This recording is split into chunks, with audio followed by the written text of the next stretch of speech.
Kým školy živoria, na ministerstve rozdávajú bohaté odmeny. Vyvolení úradníci dostávajú niekoľko tisícové bonusy, a to dokonca hneď v prvý mesiac po nástupe do práce. Na štedré platy upozornila Slovenská komora učiteľov. Zistila, že priemerná mzda skupiny zamestnancov ministerstva školstva bola za posledný rok zhruba 5 000 eur. Na vrchole tej platovej pyramídy nie je riaditeľ.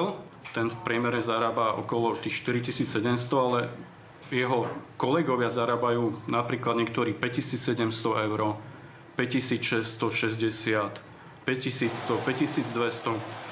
Keby sme sa pozreli na jednotlivé mesiace, tak sú tu dokonca mesiace, kedy niektorí tí zamestnanci majú plat 8300 eur. Problém vidia nie len v platoch, ale aj v prémiách.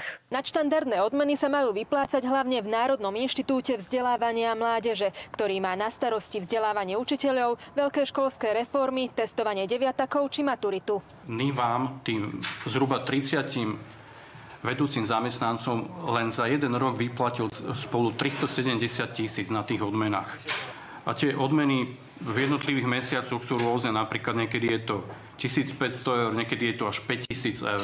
V tabuľkách nájdeme aj zamestnanca, ktorý hneď v prvý pracovný mesiac dostal odmenu 3000 eur, ďalší mesiac 2500 eur. Spolu za 10 mesiacov si tento úradník vyslúžil k výplate 16 500 eur. Komora učiteľov hovorí, že takto školské organizácie šafária s verejnými zdrojmi, ale aj s peniazmi z eurofondov a plánu obnovy. Musia robiť neskutočnú prácu, keď si predstavím, že takúto odmenu nestane ani riaditeľ školy, ani učiteľ, ani vedúci školského úradu.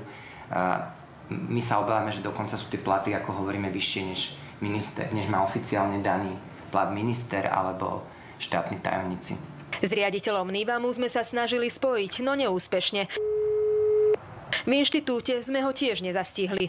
Popoludní poslali len písomné stanovisko, v ktorom tvrdia, že odmeny mali rozdávať za mimoriadne náročné pracovné úlohy. Uviedli tiež, že priemerný plat vedúceho zamestnanca je 2870 eur. Výška platov malej skupiny vedúcich zamestnancov, na ktorú sa komora učiteľov zamerala, je adekvátna vzhľadom na výkon pracovných činností za uvedené obdobie, ktorá je v rámci vysokých manažérskych pozícií v Slovenskej republike bežná.